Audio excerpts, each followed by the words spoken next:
বন্ধুরা, সব কেমন আছেন? আশা করছি ভালোই আছেন, আমরাও ভালো আছি। তো যাই হোক, আজকের ওয়েদার দারুণ, মানে রোদ, ঝকমকে রোদ। তো যাই হোক, দুঃখের বিষয়ে আমি কিছু রোদ্দুরে দিতে পারছি না, কেননা শরীরটা আমার ভীষণ খারাপ। খারাপ বলতে দুর্বল, ওই যে বললাম জ্বর হয়েছিল। তো যাই হোক, চলো আগে ফার্স্ট রান্নাটা দেখিয়ে দিই।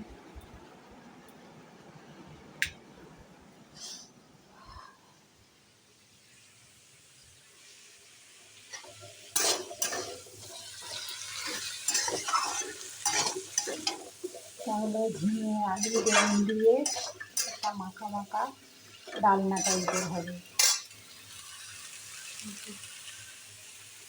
যেহেতু আজকে গণেশ পুজো, আমরা তো সবই অন্য পুজো মানি, তো গণেশ পুজোও ভাবলাম মানি। ওং নমঃ শিবায় গণেশাই নম বলতেই হয় আগে মন্ত্রতে। শাক ভাজা, উচ্ছে আলু ভাজা, ভাত হয়ে গেছে, ঠিক আছে। আর এই তরকারিটা হবে, বাস হয়ে যাবে। আজকে ভাবলাম নিরামিষ করি, সব পুজোতে নিরামিষ করি, তাহলে গণেশজি তো রাগ করবে না। গণেশের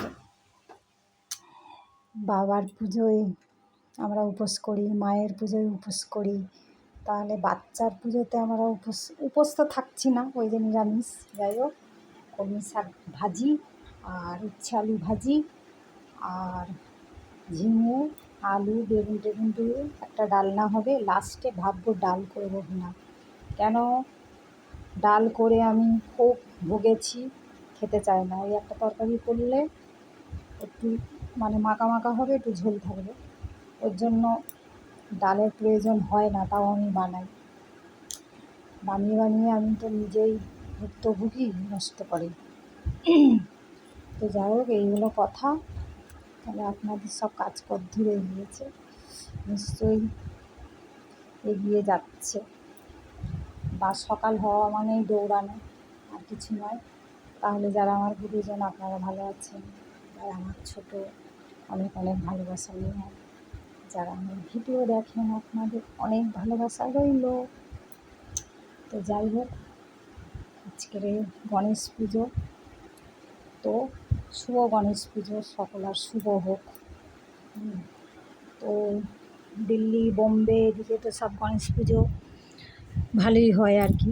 তো যাই হোক, আমাদের কলকাতার দিকে হয়, সব জায়গায়ই হয়, হলদিয়ায়ও হচ্ছে, সে কথা নয়, সব জায়গায় কম বেশি।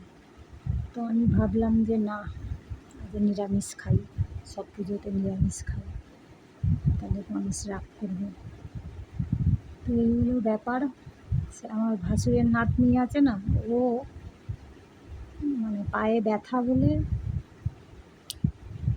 স্কুলে যাবে না, যাইনি। কি দই দই নিয়ে ঝামেলা হয়েছে, ও দিদা আবার দই চাইতে এসছে, আমিও দিদা হই, সে কথা নয়। তো ও রেগে বাইরে চলে গেছে, আবার ও দিদা ধরে নিয়ে আসলো। ওইটুকু মেয়ের, 6 বছরের মেয়ের রাগ কি, মনে হচ্ছে 18 বছর বয়স, এত ন্যাকা ন্যাকা কান্না সিঁড়িতে বসে। তো যাই হোক, আমি বললাম ঠিক আছে, ও দিদা দই নিতে এসছে, কি দই মুড়িতে ঢেলে দিয়েছে বলে রেগে গেছে।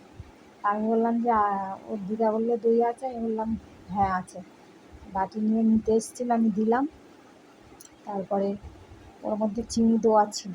তারপরে কী জন্য কাঁদছে জানি না, আমি আবার বললাম আয় ঘোল বানিয়ে দেবো বরফ টরফ দিয়ে, তাহলে মনে হয় কথাটা শুনে ওর ভালো লেগেছে। কান্নাটা চুপ হলো, আবার আমার কাছে আসলো, বললো বানিয়ে দাও, দিলাম। তারপরে চুপ হলো, চলে গেল। বাবা, একটু একটু মেয়েরা এখন কী সব, মনে হচ্ছে 16 বছর 18 বছর বয়স। তো যাই হোক, অনেক বকবক করলাম, আপনাদের নিশ্চয়ই কাজ এগিয়ে গেছে। শরীরটা ভীষণ দুর্বল, সত্যি কথা বলছি। কেনাকাটি করতে যাব কলকাতায়, সেটাও হচ্ছে না। কী যে সমস্যায় পড়েছি আর কি বলবো। তো যাই হোক, তাহলে আপনাদের কেনাকাটা নিশ্চয়ই শুরু হয়ে গেছে, হবে না? বছরে একবার পুজো, যা খুশি লোক, মানে যেটা খুশি নেবে। কোনো আর টাকা পয়সার কথা চিন্তা নেই, দোকানে গেলে এটা নেবো ওটা নেবো, তারপর সাজার জিনিস আছে, এ আছে ওই আছে সেই আছে, বাবারে পকেট তো ফাঁকা করতেই হবে, করার কিছু নেই। বছরে একবার সুযোগ, না সারা বছরই তো লেগেই আছে, কিন্তু মাঝে মাঝে আবার ভাবি যে না, সব সময় নেওয়াটা ঠিক নয়, কিন্তু আমরা কি কম নিচ্ছি? বলি ঠিকই, তো যাই হোক, এগুলো তো আবদার করে নিতেই হবে, তাই তো। অনেক বকবক করলাম, তাহলে আপনারাও কাজ করুন, সবাই ভালো থাকবেন, সুস্থ থাকবেন, ভালো লাগলে লাইক শেয়ার করে দেবেন। টাটা, রাখছি হ্যাঁ।